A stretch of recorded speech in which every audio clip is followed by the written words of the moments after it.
Here we have it, guys. The round of 16 has ended, and yeah, we had some interesting games today. First of all, the Netherlands defeated Romania 3-0. I didn't expect such a easy game for the Netherlands. It was I was expecting more from Romania, to be honest, but they went with their defensive tactic. They had a penalty appeal that was a 50-50 situation, in my opinion. And then they had some chances, but the Netherlands were the superior team by far. And Coach Gakpo surprised me a lot. When he plays for the Netherlands, he is a different breed. I cannot wrap my head around why. I I I know basically why. I know this can happen because in Liverpool he's playing centrally, while for the Netherlands he's playing on the left and coming from the left wing and going inside and just shooting. That is his natural position in Liverpool.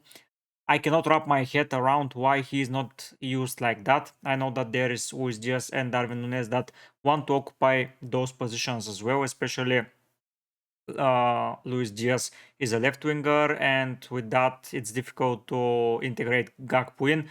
But still, I was expecting more from him in the Liverpool shirt compared to what he is doing at the Euros with the Netherlands shirt. Regardless of my thoughts about him with the Liverpool shirt, he had done amazingly well, and he got a goal, an assist, and 3 bonus as a player of the match.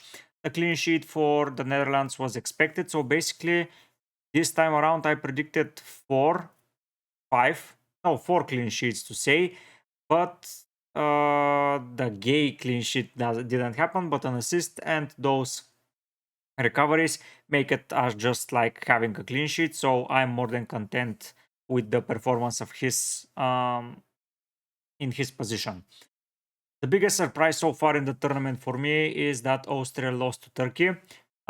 Turkey scored such a early goal that Austria were shocked to say the least. Thank God that I didn't opt for anyone from Austria. I was deliberating between Sabitzer and Baumgarten. To be honest, Baumgarten was the better footballer that game compared to Sabitzer. He was in such dangerous positions. And at the 94th minute, he missed a chance. The goalkeeper of Turkey made an amazing save. For me, the save of the tournament so far. That was so clutch. I know that Costa yesterday made some pretty good saves as well, but that's the same basically. He was from point blank range with a header, and he had such a reflex, and he did really well. Now we have our quarterfinals, and today, by the way, is the first day when side that has stopped their group left out. Portugal, Spain, England, Germany. So Germany, England, Spain, and Portugal. Yeah, the other four top of the group teams were and are through. The rest of the guys are out. The Netherlands then will face Turkey. Here we have it. This is the quarterfinal bracket, and I believe we're up to some really amazing games. The only defensive side that's left in the tournament is Turkey, and maybe we can say England plays really defensively, but the rest of the sides are attacking like hell. So I'm going to think about something, how to implement players from all the sides. We'll maneuver around the side, and we'll come up with the best solution.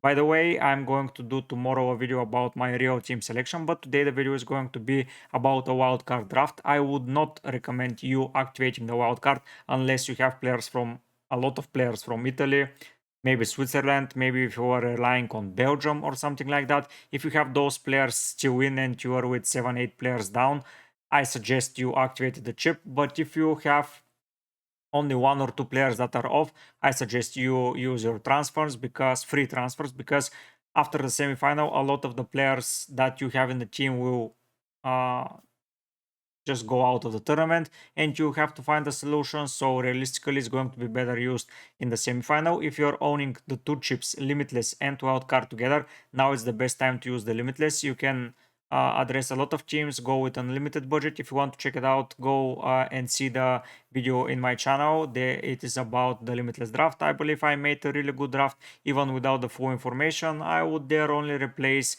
one of my Portuguese defenders with a Dutch defender, as now they're facing Turkey, and Turkey are far worse side than Austria in my opinion. They were just lucky, and I believe that that luck is going to run out against Turkey, but we'll see that in a bit. Now Before jumping into the wildcard draft and explaining my logic about the picks and how I would like to address if I'm using the wildcard now, as you can see on the top, we are so close to reaching 1000 subscribers. This will be unreal. The support, the comments, the liking, the subscribers, the communication, everything from the last 2 weeks during the Euro has been nothing short but amazing. I want to say thank you to all of you. When I reach 1000 subscribers, I'm planning to do something special. I will think about it. I didn't believe that I was going to think about it so soon, but yeah, I will try to find a solution and see how I can give back to the community once again and what I'm going to do in return for you. Not only the content, but something for you to enjoy, but I'll have to think about it after I reach the goal. I was expecting that to happen maybe next year at some point, but it feels so close that it can happen right now. So I'm more than happy to share it with you guys, and we're going to see what exactly we are going to think about it. But for now, let's focus on the fantasy part of the content. Before jumping into the quarterfinals, I want to say what an amazing week I had. If someone has said to me that in my 11 players only one player would have not been with an attacking or a defensive return this week, I would have laughed so hard. Basically, the only player without an attacking slash clean sheet return is Bruno Fernandes, and he was robbed of 2 recoveries, so he almost got a 5 pointer. So basically, the lowest portion of my side are the two Portuguese boys and Hurricane. The rest of them were far more amazing. I was deliberating should I go for Akanji or Van Dijk. They basically scored the same score, and Rudiger was the not Rudiger. Kunde was the other defender that I wanted to put in. Maybe if I went with him instead of Cancelo, it would have been better. But as I expected, Slovenia were not attacking a lot. So maybe Pepe was just the better decision compared to Cancelo, but let's not live in the past. I am with 99 points at the moment, and when we receive the 3 points for Gakpo, I will be on 102. Tomorrow in the my team selection video, we're going to talk about my ranking in the league and what I plan to do going forward and how I'm seeing the team. But now let's start and prepare that wildcard draft. So the thing that I'm going to do is I'm going to once again remove everyone, just like we did yesterday with the limitless chip, and we're going to start from the beginning. Now, speaking about my strategy and how I plan to prepare the team. So basically we have two sides of the bracket, the upper and the lower part.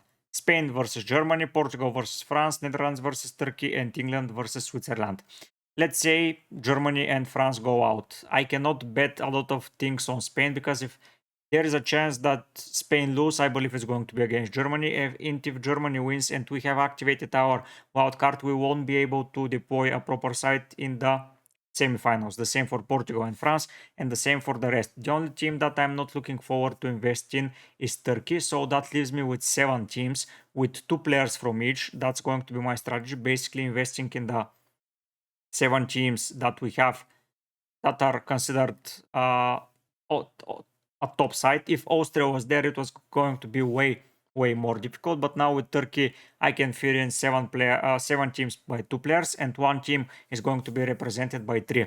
What is going to happen at the end? Spain and Germany. Let's say 2 players continue from that. 2 players continue from that. Most probably 2 players will continue from the Netherlands, and 2 players are going to continue from England versus Switzerland.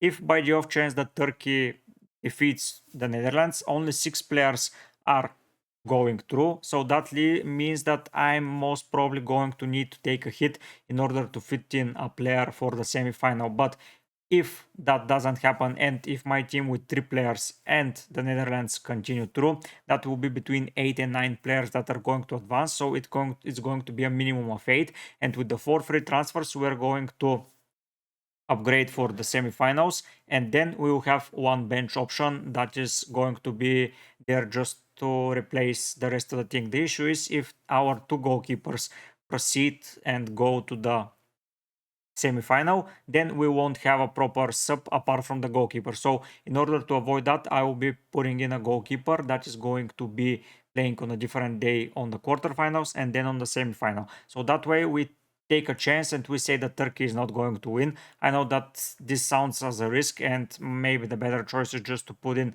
a one player from Turkey, but I really don't see them going through. Against Austria, they were hella lucky. I know that Çalhanoğlu is going to come back, but the Netherlands looked so strong against Romania, and I don't see Turkey beating them, so I'm going to bet on that. Yeah, when we go to the final and let's say we have two from Germany, two from Portugal, two from Netherlands, and two from England, I'm not saying that those are the sides that are going to proceed, but let's say we have 8 players, adding 4 more, then that number is going to be cut in half, so we'll have 12 players, so that's 6 players, basically 12 players cut in half is 6, if we guess them right. So 6 players, then we have 5 transfers, and after those 5 transfers, we'll have a proper 11 for the final. So that is the real plan. Split everything up, because using the wild card now means that you won't be able to target fixtures or to be specifically going into some way or some team, because if that team goes out, you are going to be in trouble. I know that you can now afford 4 players or even 5 players from a team, 5 players from a team, but I don't think that I'm going to do that. I'm going to be focusing 2-2-2-2, and Turkey is going to be left blank once again. So let's start with Spain versus Germany. For sure, for Spain versus Germany, the way I'm going to look at the team is I have 7 defenders and I have 8 attackers. So from the 7 defensive positions, I'm going to pick 7 defenders from each of the side that is going forward. I know that some teams are more likely to get a clean sheet, just like the Netherlands, but if they concede a goal and I'm opting with 4 defenders or 3 players from them and they just go out, I'm going to lose a lot, and they're playing on the second day, so I wouldn't be able to bounce back, so I wouldn't invest as heavily into their side defensively. So let's start with Spain versus Germany. Let's start with Germany. It's going to be way easier. Rudiger and Musiala for me are the 2 staples in their team. I am putting them in every draft possible because they're that good. Rudiger is not going anywhere. He doesn't have a yellow card, I believe, so far in the tournament, if I'm not mistaken. Oh no, he has, so maybe he will have enough chance of missing a game. Yeah, that's the other thing. If after the quarterfinals your player is not suspended, the yellow cards are nullified, and then he's not going to miss any game. But if he receives a yellow card and he misses the semifinal, that's going to be the other issue. But then you'll be able to just take a hit, or if you want, you can play with 1 player less. That's why I'm saying that it's not very optimal you go for the wild card right now, but I've seen several requests from you to make that draft, so here am I making it. Rudiger and Musiala, we're starting with them. I don't think it's going to be a hard game for Germany, so I believe Rudiger is most probably going to get a yellow card. So if you're afraid that this can happen, you can go for the other staple in their defense, that is Ta. He is not performing up to par, just like Rudiger is, but still he is doing very fine. It's not the same points, but he is not going to be missing the semifinal unless of a yellow card. So if you're afraid to go for a player, you can wait, because the Germany game is the first one. You can go for a fullback. If it's Mittelstadt or Raum or someone, Hendricks, I believe, is playing on the left back position, or you can go for Jonathan Tah or Rudiger. But if you are really aiming for the top players, Rudiger is your guy. Up front, Musiala, I don't see him being benched. He is top 5 in the tournament, in my opinion, next to Nick Williams, maybe Fabian Ruiz, Musiala, Gakpo, and some Swiss player like Akanji receives a shout out, and Kunde. So yeah, top 10 players for sure is Musiala. I don't see him being dropped. Now we'll go to the Spain team, and immediately the Spanish team looks like Nick Williams, and I'm going to go for Cucurella, because Carvajal, as you can see, yeah, he is an amazing player, but the thing that I didn't consider for the Limitless is that he's still on a yellow card, and against Germany he's most probably going to receive a yellow card, because against Georgia he could have been saved, but against Germany is going to be difficult. You will know the exact starting lineup from Spain, so you will know how to progress it.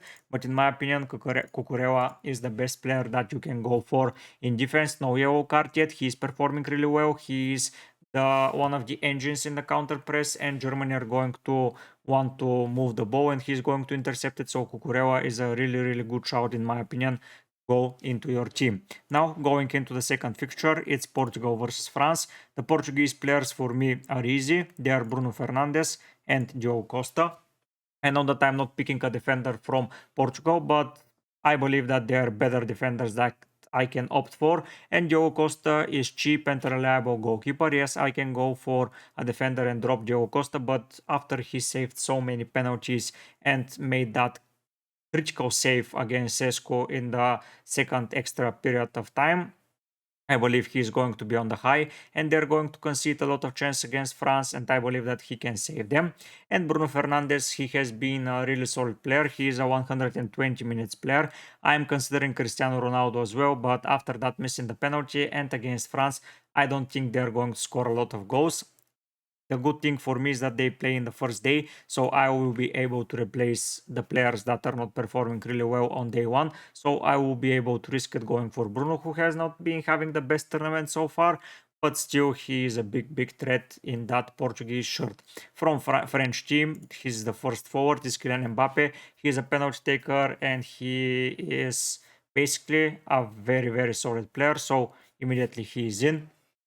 And the second player from their side is going to be Jules Koundé. For me, one of the players in the tournament. He has been performing so freaking well, and he's with 30 points already. And I'm going to capitalize on that if I were you on a wild card. I'm most probably going to capitalize on him even when I'm going to make my transfers, but still for now, let's put him there. So that is Germany, Spain, France, and Portugal already covered. And I have a pretty solid core of defenders, midfielders, and a solid striker. Then going with Netherlands against Turkey. Here I'm going to make it simple. It's the same guys that I already own. It's going to be Gakpo and Van Dijk. Thank God Benek suggested that to me and I listened to him. I replaced Gakpo and Morata and I have an 11-point difference from that decision. Basically, the reason I'm having over 100 points now is that Benek and Tom were able to show me some great players, and especially Benek, who was providing insight from the Spanish team and how they're playing and how they are doing, and that Gakpo is doing well. I knew that Gakpo was doing well, but I have that PTSD from being a Liverpool fan. I just don't think Gakpo is reaching that high level on Liverpool side, but with Dutch team, amazing player. Van Dijk is the captain. I know that he has made some errors so far in the tournament, but I believe that he is going to be doing well up until the end. Next up, we have Turkey. As already mentioned, we're not going for anyone from their side. And now it's England versus Switzerland. The English players for me are easy, Pickford and Harry Kane. Yes, Jude Bellingham is an option, but I prefer Harry Kane. He seems to always score in those knockout stages. And against Switzerland, if something is going to happen, I believe Harry Kane is going to be involved. So that's why he is in. Switzerland, I have been avoiding them so far, but I'm not going to repeat that mistake into this wildcard draft. I'm going to include two players from the Swiss team. I believe they're that good. The first player is Akanji. He's immediately going in. He is a pretty good staple in their defensive side. He has made so many ball recoveries, and even with only one clean sheet so far, he already has 24 points, which is a lot, especially those 7 points. He got a player of the match in a 1-1 game. So if it's a close game between England and um, Switzerland, he is going to be the guy. And the other guy is Freuler from Switzerland. This guy has been involved in almost every game when they score a goal apart from the one against the Swiss team. And I believe that he can repeat that feature against England. I know that's a little bit of a rogue shout out going for him. I can go for someone like Granit Xhaka, who is honestly a magnet for bonus points, but still sorting them. Abisher is a good shout out as well on that left wing, but unless he scores a goal, I don't see him returning the same points as Freuler. He is cheap, but I have enough budget and I can basically put whoever the hell I want. Vargas is a good shout out, but I don't think he is going to repeat that feat against England because I expect something like that because he's not making a lot of ball recoveries and he's just not performing up to par. And the player that is making a pretty good run for the tournament is Granit Xhaka. As already mentioned, he has received 2 Player of the Match awards while not providing anything in attack. I expect a long shot from Xhaka to come into the net pretty soon. So if they go against England, I suspect it's going to be against England. But the Freuler guy with a goal and an assist and just being so one goal and 2 assists. Yes, exactly. I believe that's a good fit, and I'm going to go with him in, and he's making some serious bow recoveries. He has one yellow card so far. No, yes, only one yellow card, so he is for sure into my side. And now we are left with the last player that I want to include into the draft. Basically, that player is going to be a Spanish player. For me, they're the best side, and the best side in the tournament deserves more players from their side, and that player is going to be Fabian Ruiz. I'm not going to lie, I'm more than surprised how well he's performing. The midfielders from PSG, by the way, are performing so well. Vitinha and Fabian Ruiz, both of them are doing amazingly well. Zaid Emery hasn't played for the French team, but if he starts playing, I believe that he's going to start performing as well. So here it is. Basically, I can get to that team with without the wild card, and yeah, it looks pretty similar to my draft.